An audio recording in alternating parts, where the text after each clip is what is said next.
left with this job. Welcome to Talking. Oh, fuck. All right, now hold on, because I forgot to hit the record button on my end now. 1, 2. One more for the kids at home.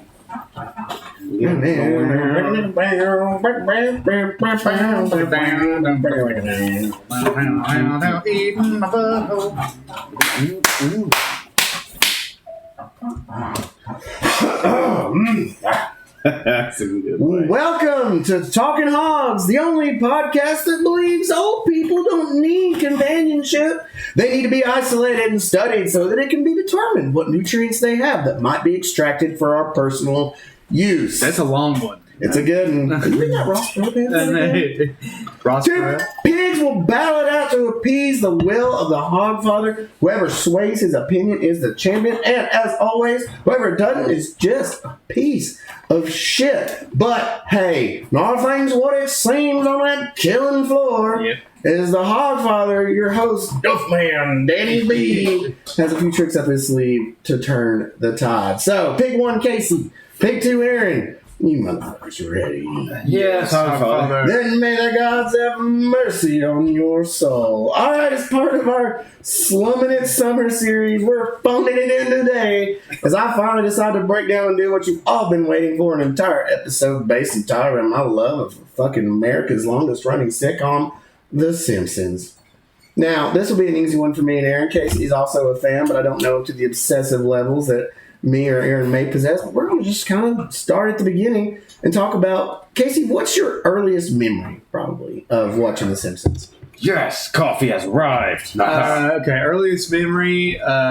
So every day, my parents would watch like Andy Griffith at like 6 o'clock to 6:30, and then I knew that once it was 7, I could turn over and then like flipping channels as a kid from 7 to 8, they would show old episodes of The Simpsons on Fox before prime time, and that's where it got started. So watching like the first 2 seasons would be pretty much always going on the 7 o'clock shows. The syndications usually would run like seasons 3 and 4 the most. I think they were the cheapest to probably buy. They're probably owned by the network. By the time we were watching it. Did you channel hop? Like, if you had more than one Fox affiliate, you could like pick up Simpsons at 5 and 5:30 and then like jump to Fox 23 and pick it up again. I was probably too dumb to know that, so I just did 7:30. I would hunt it down. I would find it on other Fox affiliates and watch it. Even if it was the same fucking episode, I'd watch it again. Mm-hmm. Back in the cable days, baby, we only had, what, like 60-ish channels, maybe? And they weren't all channels? No, and they mostly just commercials.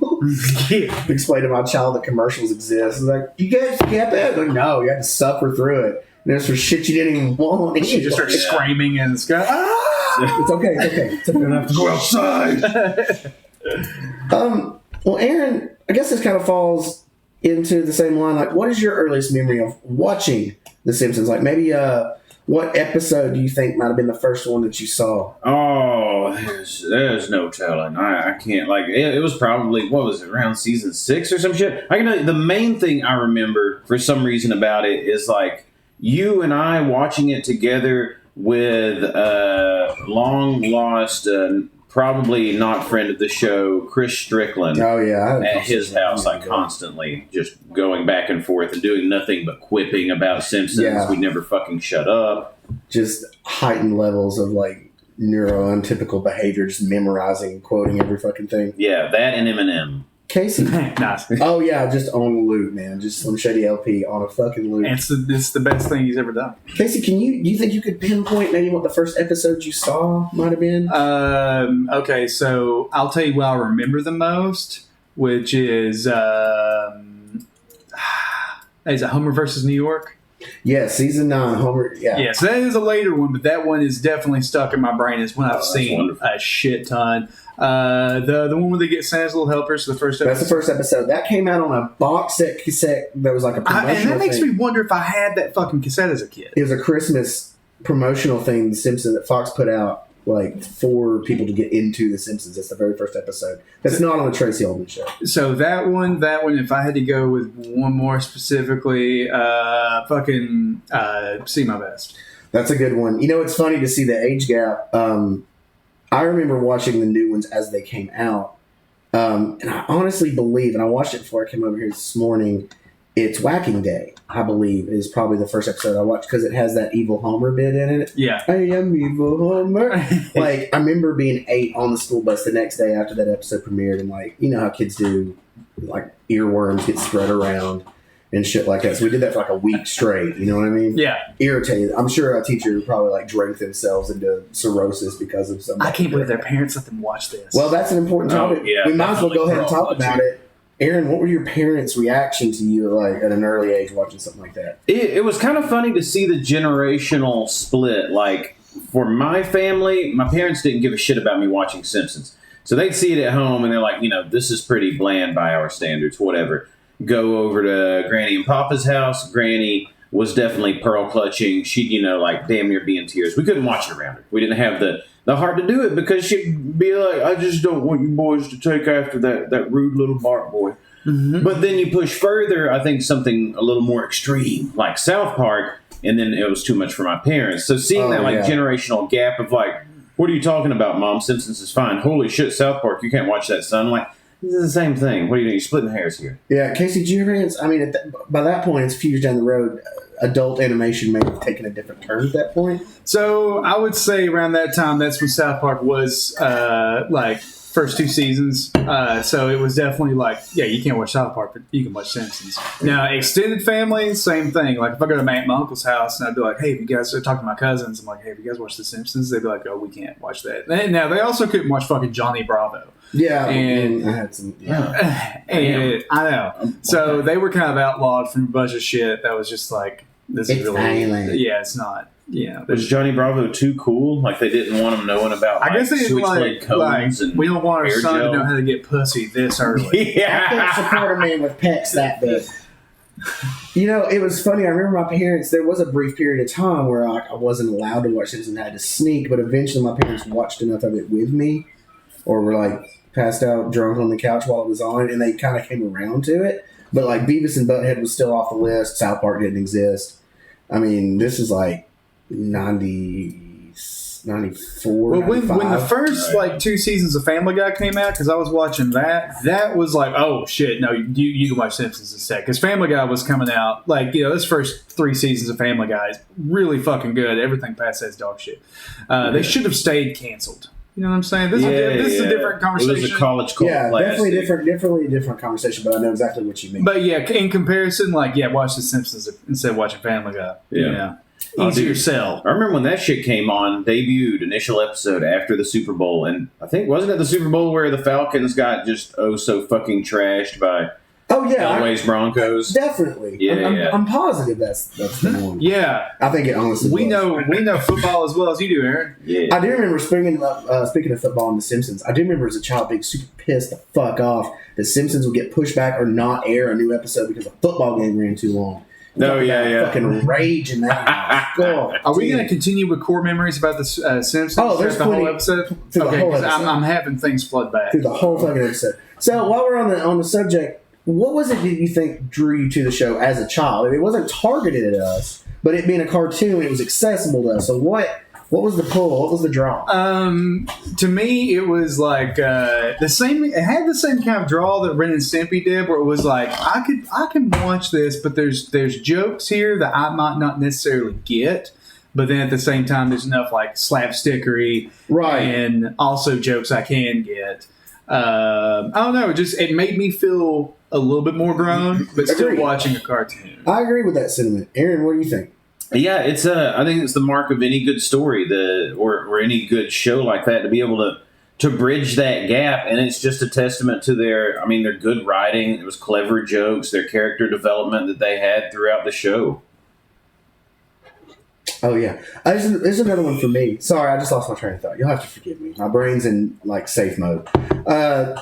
Did Simpsons help you make any childhood friends? Did it give you a means to communicate with the other kids? Because I know for me, there were several friends that like I would make a Simpsons reference or bring it up, and then the other kids were like, your parents let you watch that show too? So yeah, my parents are also neglectful, and then we would talk about it.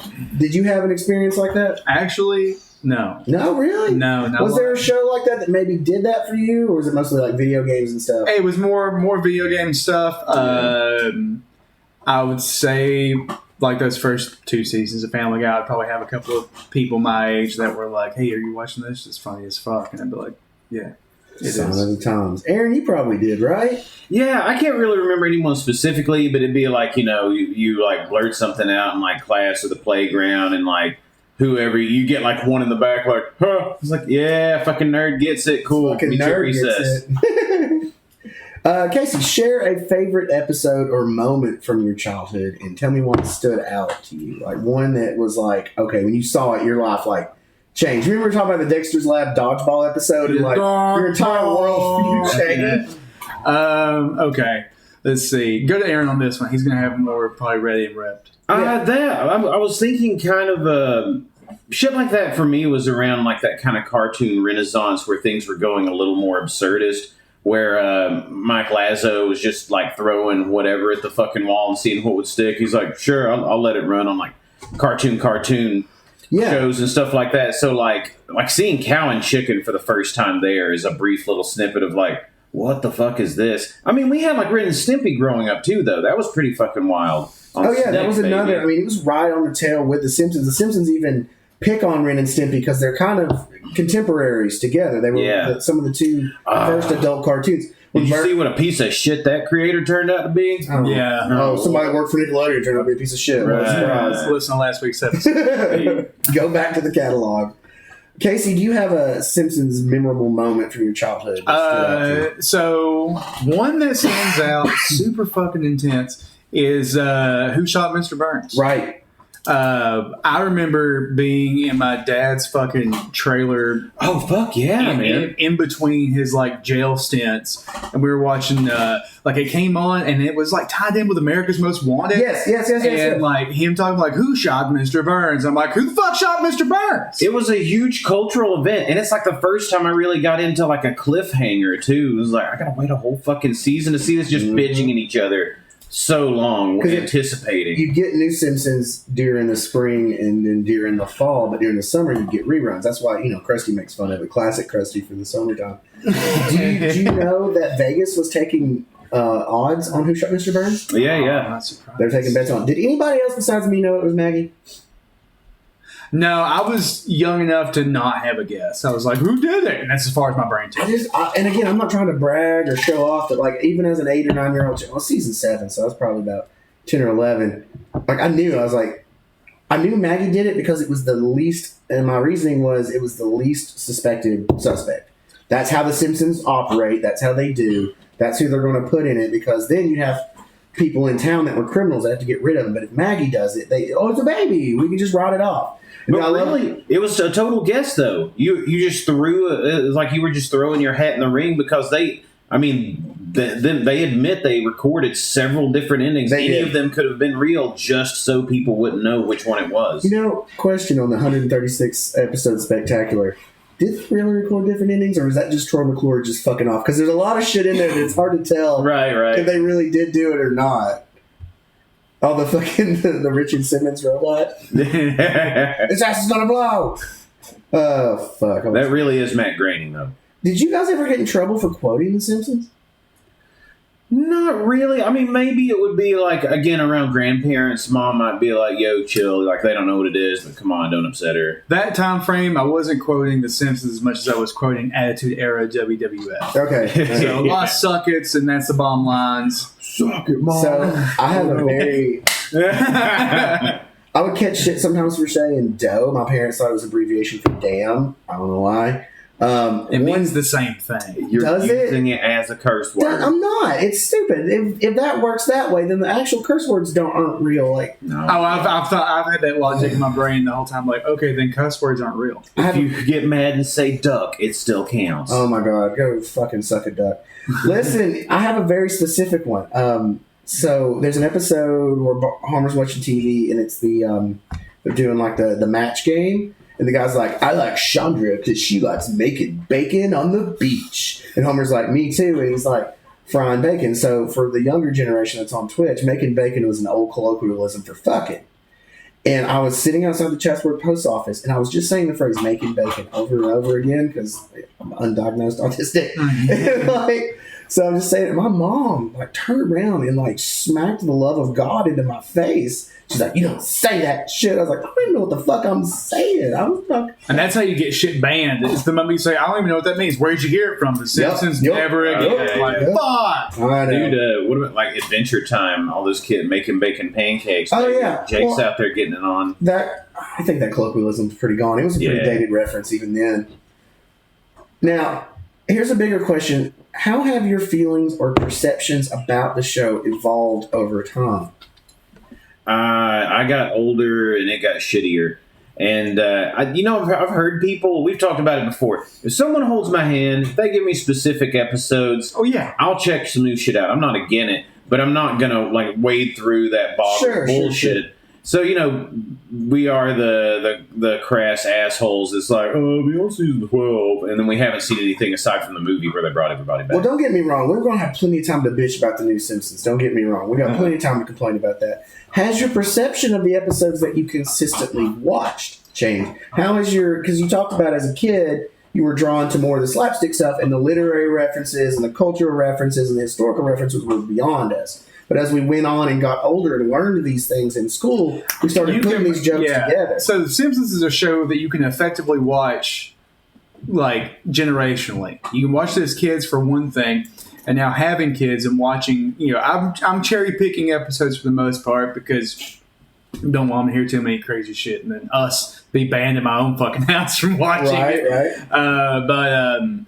But like watching it a second time through as an adult and catching on all the shit that was like, oh my God, this is fucking genius. Yeah. This is the funniest shit ever. Just the little things. Tiny stuff. And rewatched it with y'all back when I was essentially fucking living in that house too. But when we were all together at the old place, and Zigago's "They do nothing" is one of the funniest fucking lines of all time. Yes, as he floats away. Zigagos up and at them. You made me think of something. Mentioning your kids and cherry picking episodes. Are there episodes you won't let them see, even Simpsons episodes now? Because you've got kids around the same age. I know Dan's a degen and will let him do anything. Where's your line? Is there a line you have to cut off? So I don't want it to get too... I hate being like this, but it's just how I was raised. I don't want it to get super sexual.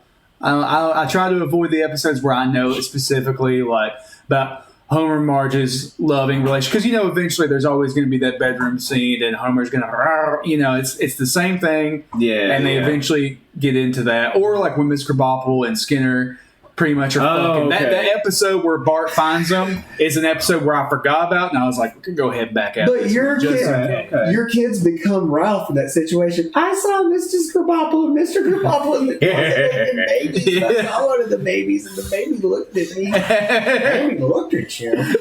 How about more horror-related stuff like Treehouse? You'll let them see Willie like burn up and kill the kids. There's one thing they both are like Treehouse of Horror. That's their shit. That was my shit too. Yeah. Going back to if there's favorite episodes, dude. There's one episode of The Simpsons you watch every year. It's the fucking Treehouse of Horror. Yeah. If there's one that you would go out of your way to watch, even for the newer seasons, like you can at least check out the Treehouse of Horror and see what they do. Mm-hmm. Yeah.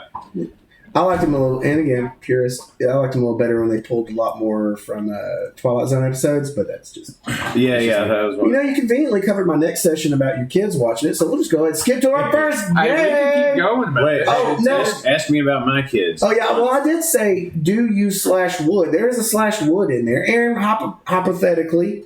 If you were to have a baby delivered to your doorstep, okay, like would you? If you're the young squire that lived in the house, he's got to keep it now.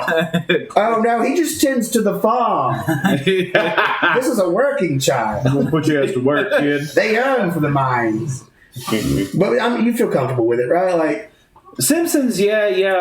I think it's one of those things you got to know. Like, I don't even give much of a shit to Bray about, well, if I had a kid, because I don't have a fucking kid. And I don't think, like, you necessarily have to, like, shut up and play ball if you don't have a kid, because people with kids certainly fucking want your aid when they need it, so they damn well better put up with your fucking toot and your opinion when you have it. Right. But... I don't really personally have one. I'm like, I'd have to be there, but probably let him watch all the Simpsons, I guess. So, Casey, and again, this is not an attack on your parenting style. You were a dad role model of the century. I think I feel the reverse. I'm more hesitant to let Raina watch more of the more violent Treehouse of Horrors than I am any of the episodes because the sex stuff in Simpsons is so banal, and it's just me. Controversial take. I think seeing two people in love is less abhorrent than some of the more violent, itchy, scratchy stuff. Not that I stop it from watching fucking anything. The fucking Itchy and Scratchy Land episode? Oh, yeah. But, like, I would feel more uncomfortable having her watch Willie burn up than I would her seeing Homer toss his hat or his Mr. Plow jacket on. Like, those things just, to me... Now, there have been times when I've been watching things. So me and Raina are watching Chainsaw Man. And there's a it's not sexual, but it's intimate. I mean... And it made me a little uncomfortable. I was like, hey, why don't you go get some shit? No nudity, nothing. Right. But it was just a very... It was just straight up groping. It was the finger biting scene where she's like biting on his finger and she's like, remember how I bite your finger when I do it later? I thought it might have been the whole like bargaining for like, you can basically have sex with me if you do this, and like letting him like grab her tit and like, yeah, get a good fun. For court records, that we didn't watch that episode. Okay, yeah. That's fucking anime. She likes anime. If she's gonna watch anime, she's gonna see big titty action. That's just yeah. Like even Naruto, like you can't escape it. Hey, even Simpsons, man. Maud had it going on. They definitely like threw the busts around. Marge too. My thing is, I just Eddie don't and want. Selma. I'm gonna be more disappointed in Brandon for watching bad episodes of The Simpsons. She's like, season 13 is great. I was like, go to your room. Go to your room. My granny didn't even work there anymore. You got to get in the 20s, Dad. Conan O'Brien wrote season 4. Eve on Net in the Eyes. I love that. That was not that bad. That was not that bad. Most of it's terrible, I think, but I do love the superliminal messaging. Hey, you! I do like Lieutenant LT Surge or whatever his name was. Like that was funny. Oh, yeah. All right. Well, since we've covered how bad of a paranoid, let's move on to our next game. Our first game, the embiggened challenge of cromulent Simpsons trivia. The trivia that will embiggen us all. How mad are you that we didn't make these games for you? Oh, it's fine. I'm going to answer myself. No, I had fun. ChatGPT helped me with some of this. Just for the record, I'm smarter than ChatGPT when it comes to Simpsons trivia. Take that, computer. But I actually cleaned a couple of them up. But they're actually not that bad. So, ring in with a Simpsons-style bus now, y'all. Ruined my childhood. You know, that's one thing I just could not do. Simpsons hentai. I just couldn't do it. It ruined... Exactly. It affects me on an emotional level. Not Aaron. I'm sure. And more power to him. I can't do it. All right, ring in with Simpsons style bus. Question 1: in the episode "Stark Raving Dad" from season 3, who provided the voice for the character of Leon Kompowski, who believed he was Michael Jackson? New Orleans. Get it? Season 3, the mental patient who thought he was Michael Jackson. It was Michael Jackson? Yeah, wasn't it? Correct. Yeah, that's what said. But they didn't credit him. Can you tell me what he was credited as? That I don't remember the name they gave instead. Tanzarian. No, good guess though. John J. Smith is what he was credited as. Okay. Credits. Really good episode. Birthday, Lisa. Really amazing episode. Was that just how's that? John Jingleheimer Schmidt. No, that was Schmidt. Okay. But you're good. Question 2. In the episode Homer at Bat from season 3, which Major League Baseball players guest star? I'll give you a point for each one. Too big, Homer. That's what I love you. We had Daryl Strawberry, the Straw Man. We had King Griffey Jr. You did? We had oh shit, I'm running out immediately. We had one of them just died.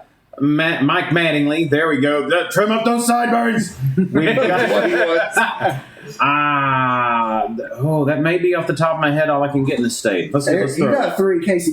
Can you give me the other ones? Fuck no. No, Roger Clemens, Wade Boggs, King Griffey Jr., Steve Sachs, Ozzy and the Straw. Wade Boggs is who I was trying to remember. Why didn't you just sing the song? I know, right? It was Don Mattingly, not Don Mattingly, Ozzy Smith, Jose Canseco, Daryl Strawberry, Mike Socia. I forget about Canseco too. His crazy ass, his roided up ass. Oh, fucking King Griffey Jr. with gigantism. Yeah. God damn. Question 3. This one's close to my heart. What day is Whacking Day? I'm gonna wait. I'm gonna see. Oh, these are all deep cuts. Okay. Oh, come on. They're not that bad. Now Whacking Day, I don't remember the exact day of that. I just said the same day as like St. Patrick's Day. Did they just make it racist? No, but very good guess. It's May 10th is Whacking Day. Say it in the episode because for bonus points, can you tell me why it has to be May 10th? Because March 10th is Mario Day. Oh, good guess. So in the episode, Jebediah Springfield was at the Battle of Ticonderoga on the same day that he was at Whacking Day. Remember, that's the whole plot point. He's like, he couldn't have been in two places at once. Either he was here for the first Whacking Day or he was at the Battle of Ticonderoga. Battle of Ticonderoga, May 10th. Okay. Yup. Question 4. In the episode Marge versus the Monorail from season 4, who wrote the episode? I got that, but Yeah. woo! That's counting. You got it. Easy peasy. Cozy, baby. One of the best Simpsons writers they had. Question 5. For a short amount of time. It just pretty much Very season short. 4. Yeah. He was. Have you heard about that? Like, it's cool that he was like in the writers' room and like through all that horse shit of them taking a chance on him and those wild times and whatever. He was like in the Simpsons writers' room and had a call he knew that was coming in about something important, like across the fucking lot from where he was or something. And him having to just sprint to take this call out of breath, and it's like, take a chance on you, kid. Come sit like me, a night show host. I think Conan wrote the squeaky voice team like as a representation of himself. Yeah.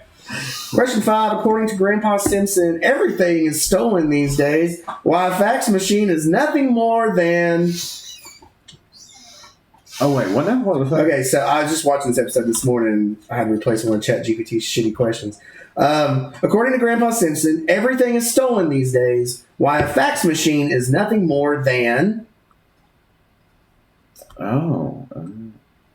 There's so many abysms, dude. So good. Yeah. Funny answers work too. We don't have to always be correct. All right. A fax machine is nothing more than a written phone call. Good. Aaron, you got anything? What did I not say? Electronic typewriter. Oh, not bad. You're actually close. It's a waffle iron with a phone attached. There we go. All right. Ring in with a Simpsons Top Buzz. Question 6. In Bart's comment from season 6, what's the name of the creator of helium that Principal Skinner curses? He curses it. Curse you, helium. Yeah, I can't remember. It's a hard one. It's a deep cut. I had to look it up. John Juan Helium. Ooh, I like it. I'll give you a point for that. Curse you, Pierre Jules César Janssen. Yeah. That one doesn't. Is that the one where the world's ending and they're all like... Yeah. Okay, Yeah. That one. They all have That to get one's in the... Or will they all try to get in Flanders bomb shelter? No, that's a different comet. It is Bart's comet. It is. And they all come out singing with him.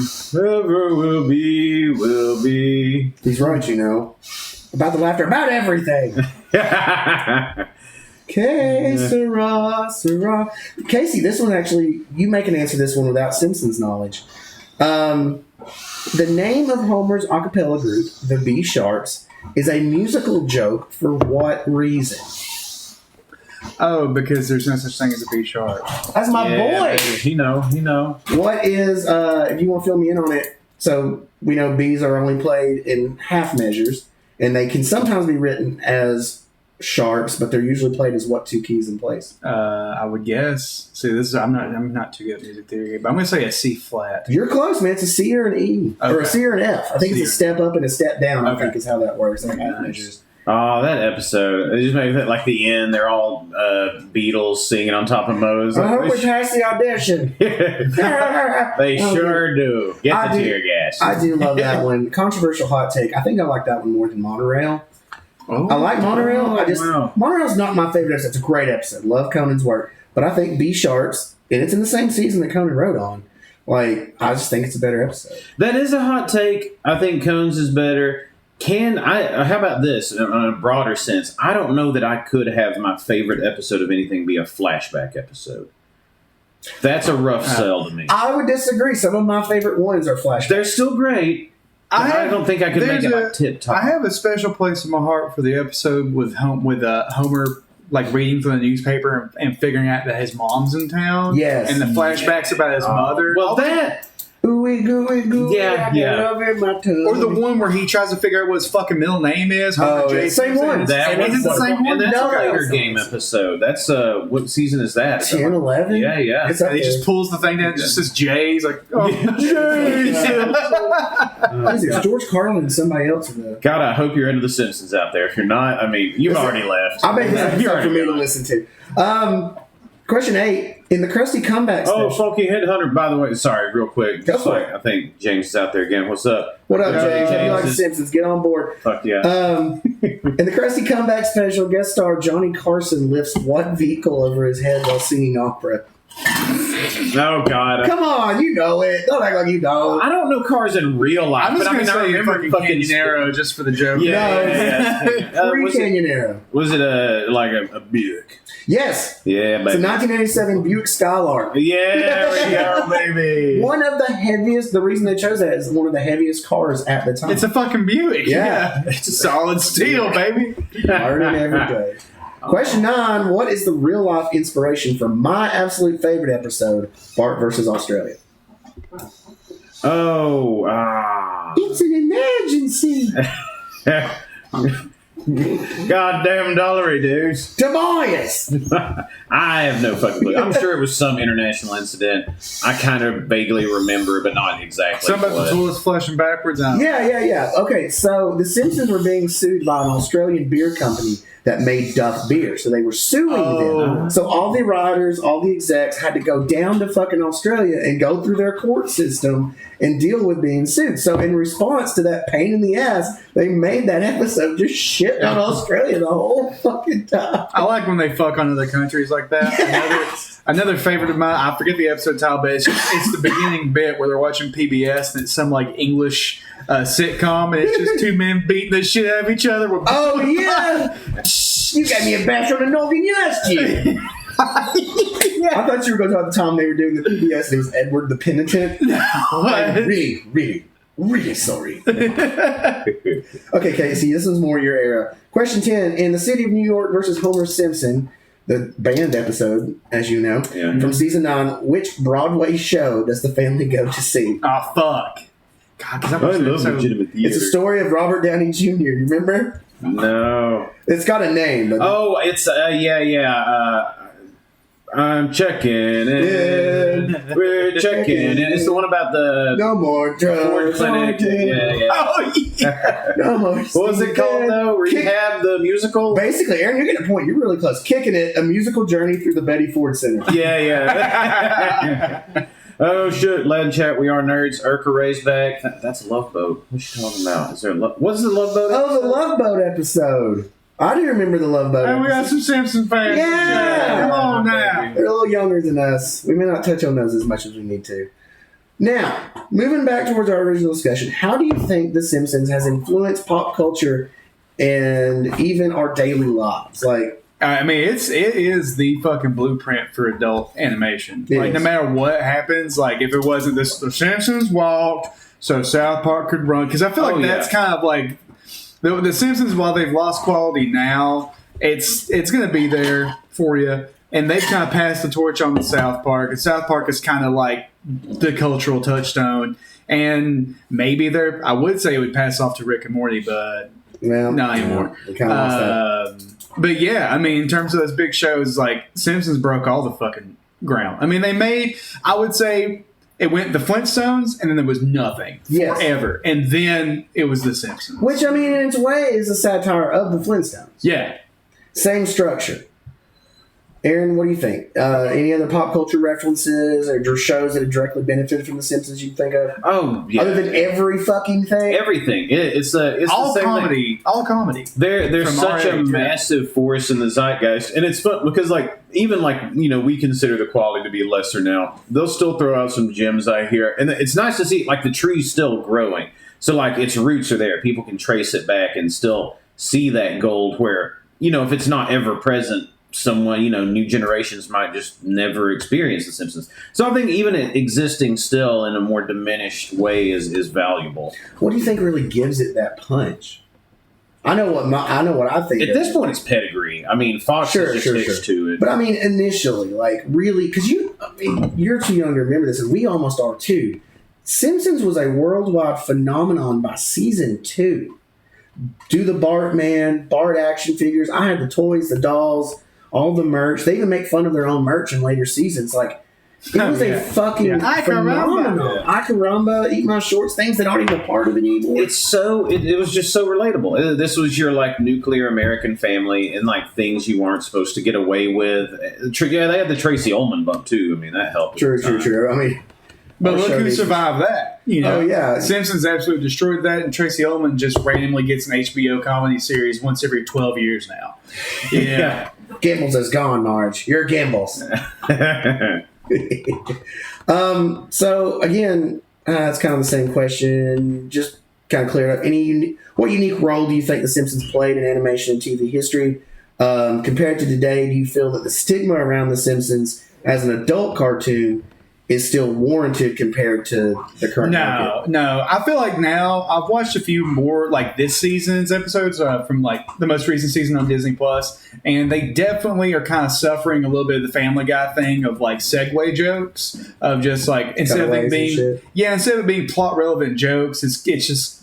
Yeah, it's cutaways. And that to me is like, y'all are fucking better than that. The Family Guy cutaway and The Simpsons cutaway, that's something that, we can spend the next 4 hours on. But like, The Simpsons established it, but their cutaways were always like nearby, plot relevant. It's like something cut to Hans Moleman stuck in a fucking hole or something, It's like, there's a reason for it. And, as is with Family Guy, it's like, hey, it's like that one time when I got my dick cut in the fucking propeller, and it shows him like, like, all right. Dude, there's something interesting to be said about like how it came about and how it became so powerful. Like, kind of, I had to look up the years to see if it like matched up. But that thing I sent you, like, there's a deep cut of like how Hayao Miyazaki influenced animation culture in America. Totally haphazardly. It didn't mean like Disney was on the rails. The renaissance of animation was coming. Before that, it was like on the rails. It looked like American animation might die out. So they had The Great Mouse Detective come out, and its studio saw a Miyazaki film, wanted the scene in there, didn't have the time or the budget because it was slashed, and they created like essentially the beginning of AutoCAD and 3D rendering. Yeah. So they could just trace over it and save money and time. That was 86. I think after that, that's where like Disney was like, now we need to be funding that, and networks and entities were willing to take more of a chance on animation again. That bled into like Ullman and The Simpsons getting its own. That was their fire started. That was their like MJ of the day. That was their Miyazaki Renaissance. And it's like we can have this same quality and influence via animation on television, not just in movies as well. Because Great Mouse Detective was 86, Simpsons was 89, so it was all kind of like growing together there. Yep. Fox doesn't get, like, I think people forget too, like, with the history of television and shit, Fox was a fucking fire starter. Yeah. Because they were up against ABC, CBS, NBC, these fucking, long tenured television channels. Right. And Fox came out like heavy with Married with Children, Tracy Ullman, and then they were like, it was a trailblazing network of like making more adult oriented programming. And then taking that animation swing, like they had to compete against the big networks which did everything live action to do animation, but still do an adult sitcom, like gave them an edge just financially. The show was fundamentally cheaper to produce than it was anything else on network TV, and it had twice the popularity. Oh man, what a fucking rock cock ass block they had in the 90s. Oh, yeah. I wish I was not into the X-Files when I was a kid in the 90s, but man, can you imagine like just waiting and seeing like new X-Files and new Simpsons concurrently on fucking Fox? And one time they became one, and I just couldn't. God, yes, that's still one of my favorite fucking episodes. Seriously, Springfield like Files. It and Bart versus Australia like occupy the number one spot together. It's like Uranus and fucking Neptune. They just kind of rotate around one another. Real quick, don't beat yourself up over it. You don't have to put them in any kind of particular order. Give me your top five. Top five, and they don't have to be 1, 2, 3, 4, 5. Just give me the 5 that hold the spot. Springfield Files is definitely up there for me. It's got to be Itchy and Scratchy Land. Same. That's great. I mean, Monorail. I know it's cliche, but it's for a reason. It's incredible. Semo Vest. See the fucking Greyhounds. 21. Yeah. Yeah, was it 21 and a half dozen Greyhounds or whatever? Yeah. I just can't remember the episode titles for shit.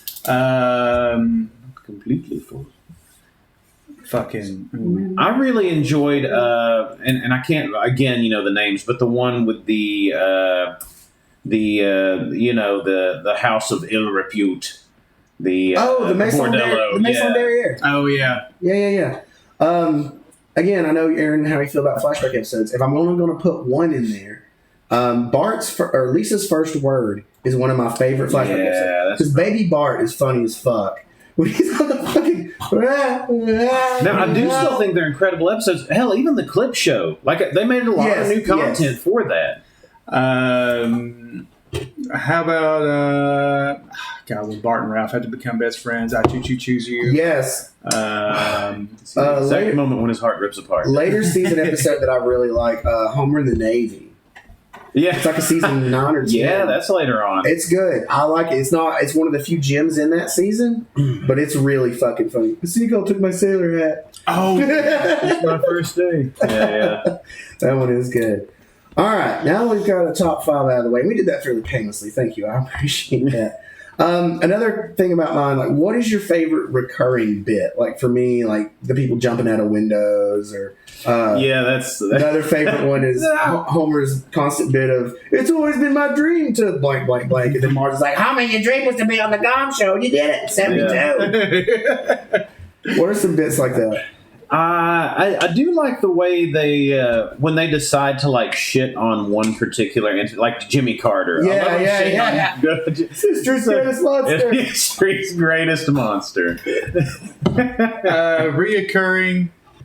You know what's wild is I've never really thought of them as reoccurring. Like Sideshow Bob's rake bit, just Sideshow Bob in general, really. Yeah. Mayor Quimby being an idiot, and lecherous goober. I guess General Willyisms. Abe's short buddy, like always being frozen. Oh, Frosty Coleman? No, Jasper. Oh, Jasper. My bad. Yeah. I feel like he was perpetually frozen in the fucking Quickie Mart. What a time to be alive. Time Traveler's Discount. Yeah. Damn, I've never. There are so many good bits. Fuck. One of my favorite bits, and we've seen a lot in the Simpsons groups. Shout out to Thrill House and Rancho Relaxo if you're out there. One of my favorite recurring bits in the group is Mr. Burns acting out a character, like nice or something. Or the one where him and Smithers, and we all know what I'm talking about. I won't get into it. But like the Smithers bit, him being in love with Mr. Burns is another recurring bit that I think. Oh, yeah. Or Burns being insanely weak is another bit that I love. The sponge kills him. Flashing of a lifetime. Stop that. I'm Mr. Snrub. I think we should invest the money back into our local energy concern. I like what Snrub has to say. Fuck, I need help. So, can you discuss any life lessons or morals that The Simpsons have kind of taught you? Oh, they get real sweet when they need to. Do it for her always. Yeah, that makes me fucking cry every fucking time. And, go into bat for really anyone you love, even like down to their pet. Like, Bart realizing the error of his ways, sticking with the new trained dog, and then going back for Santa's little helper. Santa's little helper. Run, boy! Homer completely fucking Flanders for the entire...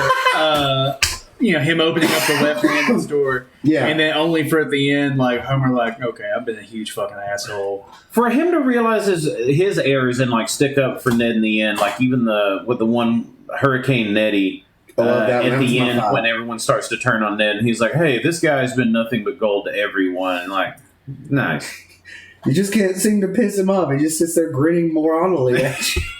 Stupid, sexy Flanders. Oh, that's another recurring bit. Yeah. Sexy Flanders. Oh, just how hot he is. The huge dong where Homer's filming him, and it's after Maude dies. It's an episode nobody likes. So late, yeah. But like he's doing star wipes on everything on the camera. Dude, he's got down the shower and his blurs down to his fucking knee.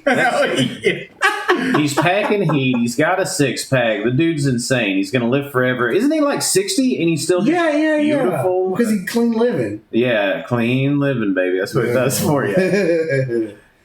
All right, so let's get into some nitty gritty. Casey, favorite character and why? Oh God. Okay. All right. it can't be the immediate family. You know, you love the immediate family, but they're always going to be there, dude. My favorite fucking character is Ralph. Oh yeah, Ralph and, honestly, Ralph and fucking Chief Wiggum. I love them both. Wiggum is definitely a close second for me. Wiggum is incredible. The long fat arm of the law, man. My favorite Wiggum bit. It's not what the kid says. It's not even a thing he says, but when they're doing the bad cops, yeah. And it's doing all those things, and then for some reason he's shooting at a mummy. God damn it.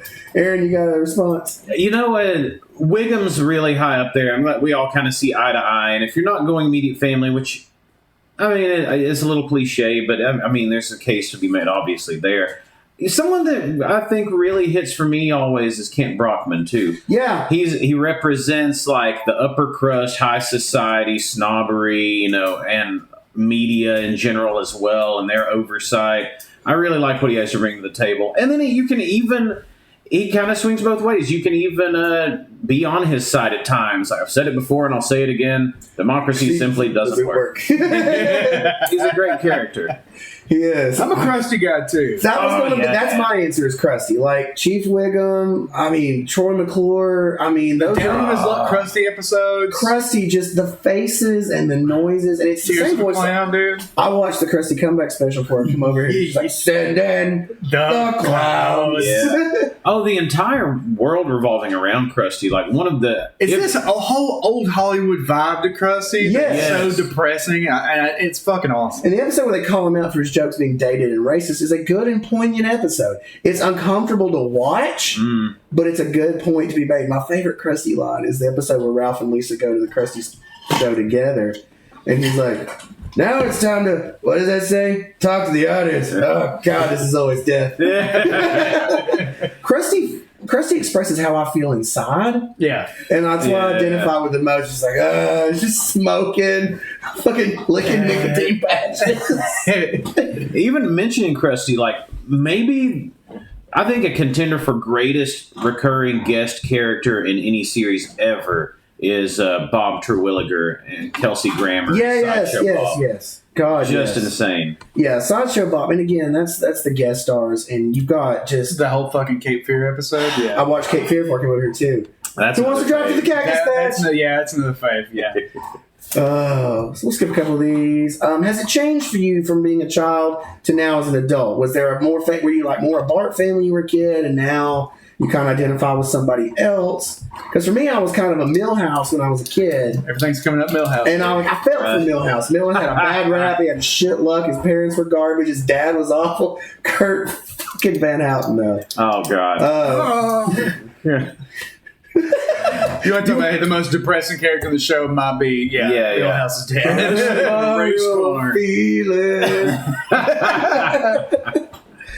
But has it changed for you as you've gotten older?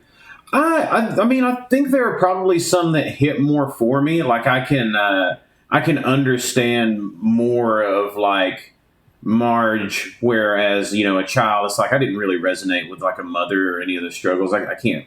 But now I can understand a little more. I mean, even when I was younger, though, Conan had it right. You had to flesh out Homer. It couldn't be all about Bart.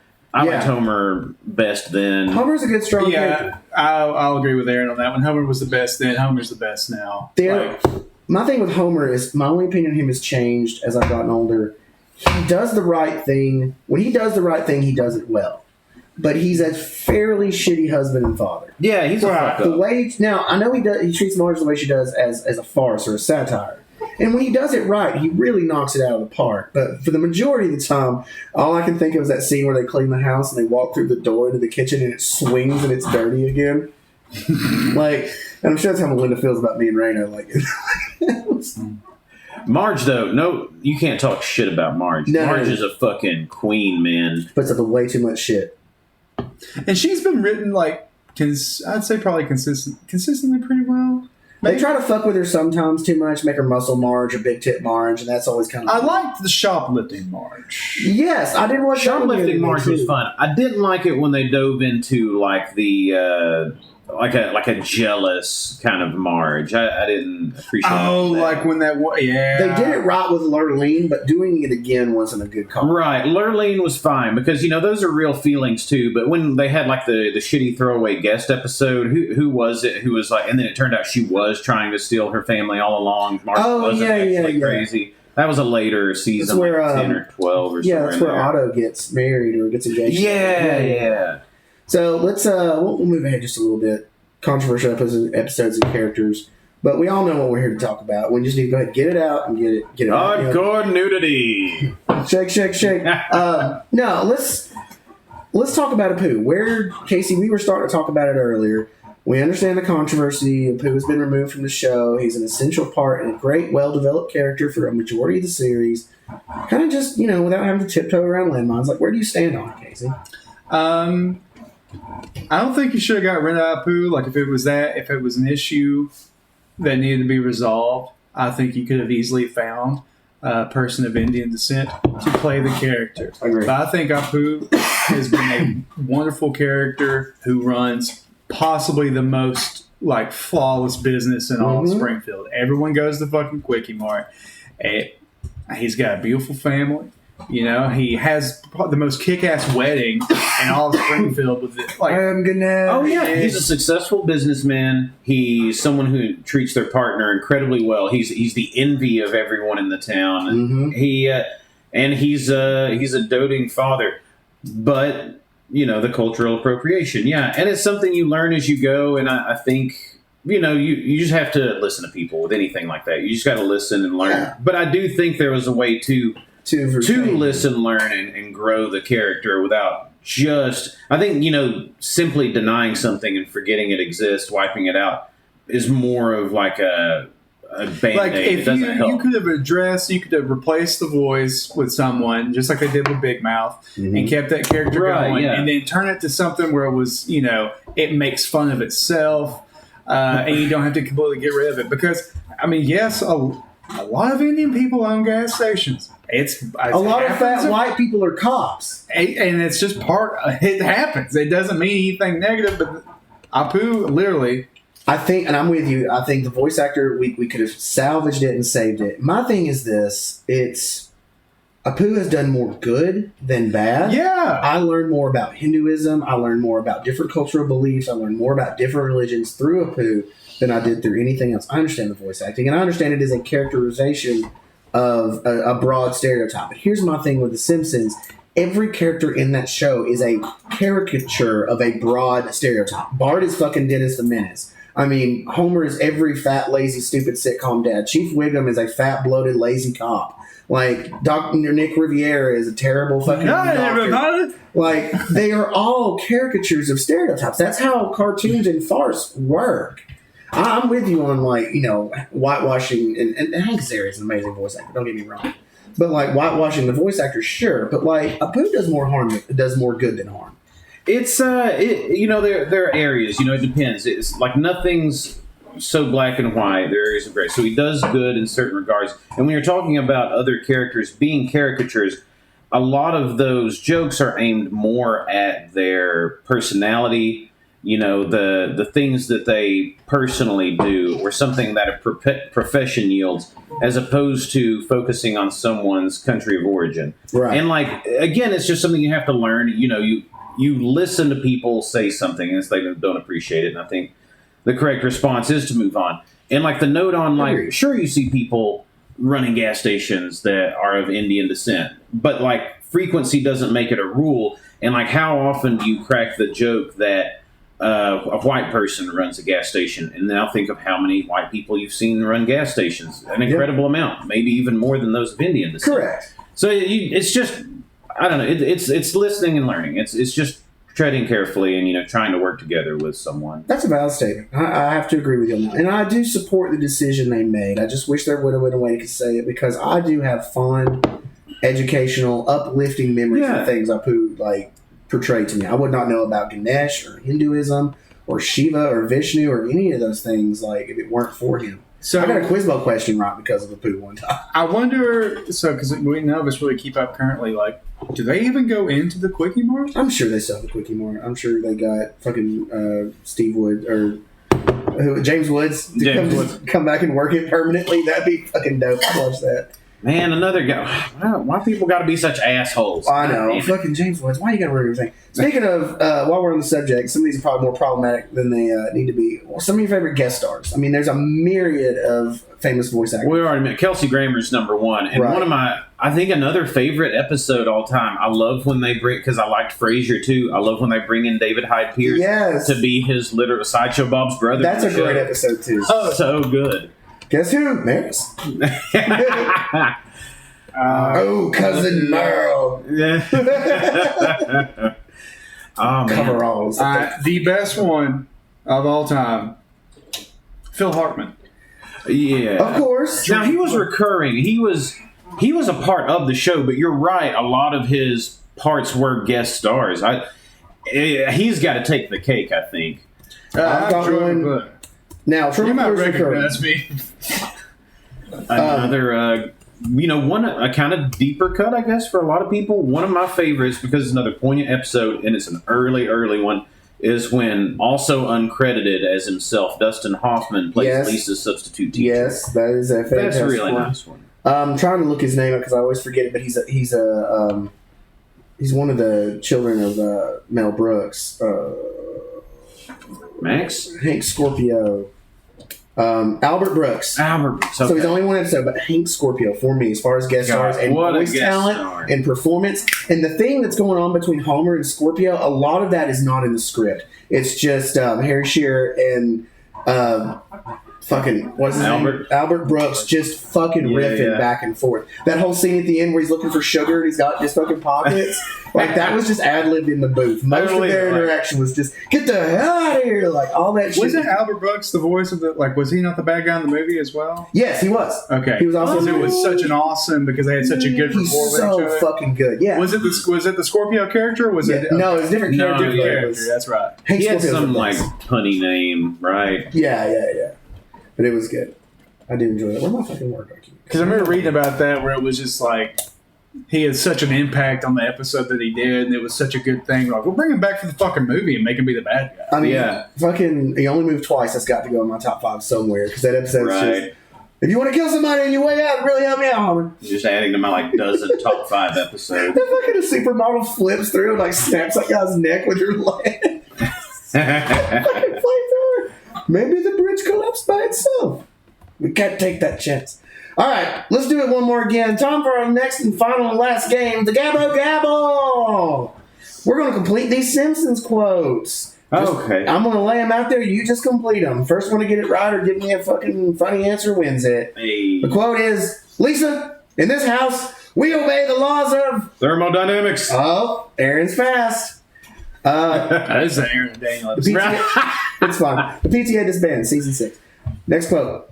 I'm not normally a praying man, but if you're up there, please kill Flanders. Homer the Heretic, season 4. That's why I was. I'm not normally a praying man, but if you're up there, please. I don't remember. I'll just say help. Please save me, Superman. All right, here we go. Save me, Superman. We know this one, so this one's a good one. I used to be with it, but then they changed what it was, and now what I'm with isn't it. And what's it? Is not. And what's it is. I forget exactly what it says, but and what's it is something scary or something, Seems and it'll weird happen to you too. Seems weird and scary to me. Homer Palooza. God, that one. And then sometimes you're shaking your head like, no, don't stop a rocket. Do you guys want more information? Jefferson Starship, consult your local library. That's season 7. That's a banger. I like using that line on other people's kids. And it'll happen to you. Did you see where Peter Frampton posted on his Twitter where it was like, this on this day 26 years ago, Sonic Youth stole my that was beautiful. Sonic Youth's in my cooler. All right, next up, next quote. Shoplifting is a victimless crime. Like, it's just like. Nelson says it. Marge be not proud. Where Bart steals the video game. I remember, but I can't remember what it is. It's not like stealing candy from a baby. Shoplifting is a victimless crime. Like Like democracy. Grand Theft Auto. Like punching someone in the dark. There. All right. And that's Nelson. Yeah. Shoplifting's a victimless crime. It's like punching someone in the dark. They've got more than one of those, don't they? I think so, yeah. That's probably a recurring bit, too. Next quote. But Marge, what if we choose the wrong religion? Each week we're... Homer the Heretic again, season 4. But Marge, what if we chose the wrong religion? Each week we're just... upsetting the right God. You're on the right track. I don't know. We're just making God madder and madder. All right. Oh, everything's too damn expensive these days. This Bible cost me $15. And talk about a preachy book. What's the next bit? That's the part I remember. Season 8, Homer's Phobia. Everything's a sin. Yep, you're on the right track. Everybody's a sinner, except this one guy. Yeah. All right, here we go. Now, son, you don't want to drink beer. That's for daddies and... teens with fake IDs. Yes, you got it! Yeah. Another one of my favorites with the fucking Sun Sphere. Bart on the Road, season 7. Bart, Nelson hit me. You sure did. All right, this one's probably... The other ones were tough. This one's going to throw you. I'm Bart Simpson. It's one of his more iconic lines. We'll skip it. It's who the hell are you? I'm Bart Simpson. Who the hell are you? Okay. It says various episodes. I'm like, yeah, that's pretty correct. Y'all know this one. Weaseling out of things is important to learn because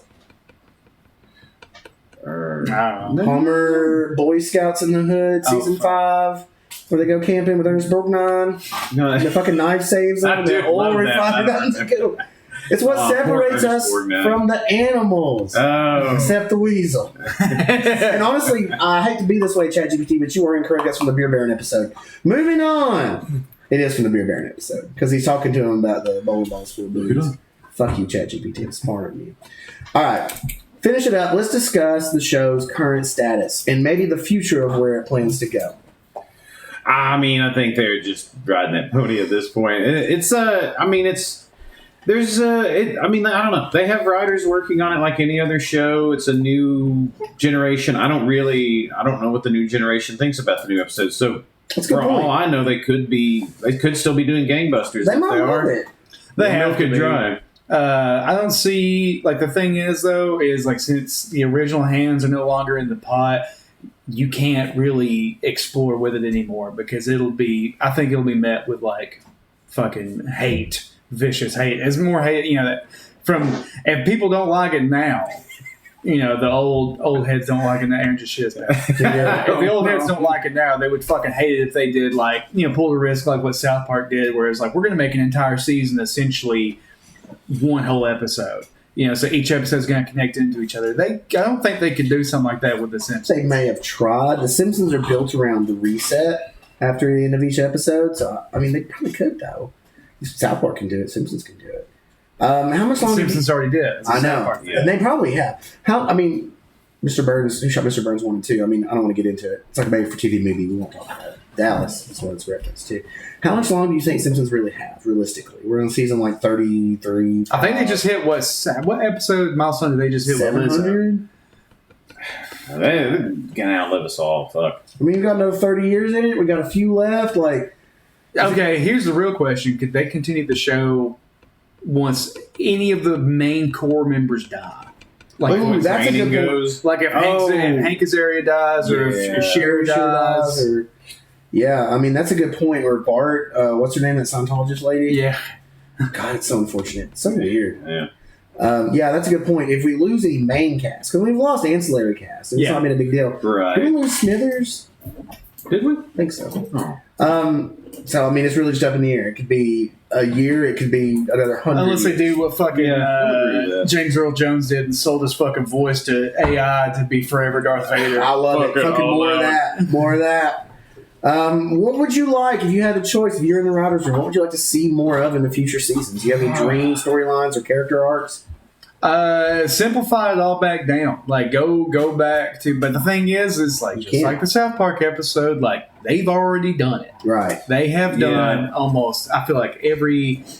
Like, do something daring. Let's move them up to middle school. Like, let's give elementary school. Let's change Skinner to be like maybe not the principal, but maybe have him do some other kind of school-like job. Let's not introduce more characters, but let's shuffle them around. Like, if we can't have, if a character like Apu's gone, can we introduce like another kind of character? Can we introduce, if we're being inclusive, can we introduce those kinds of characters into the show? Like, can we try to just change it up a little bit in some ways?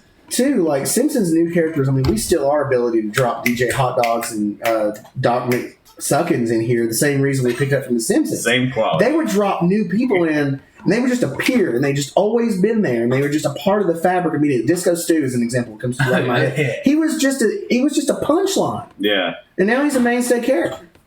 Snake. Again, very good. Like he was just a fucking punchline, dude.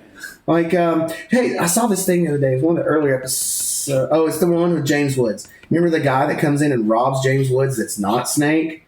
And he's like, hey, you're James Woods. And he's like, yeah, what are you looking at? He does that whole thing. That's also the guy who becomes the leader in the Leader episode. It's another criminal venture. Look it up. Follow the money. All right. Now we're podcasting. Look it up. Aaron, you got any future story arcs? Anything you'd like to see them change, maybe going forward? Nah, man, whatever. When they release more of the movies, I'll go watch them. I hope they bring some of the older writers back for that too. I mean, make an all AI improv episode. So all the voice actors just making up their lines on the bit, interacting with each other, and AI will generate images to match their. Oh yeah, create my own Simpsons episodes for me. I like that. Yeah. I would suggest give me the spin-off episodes you promised but you never gave me.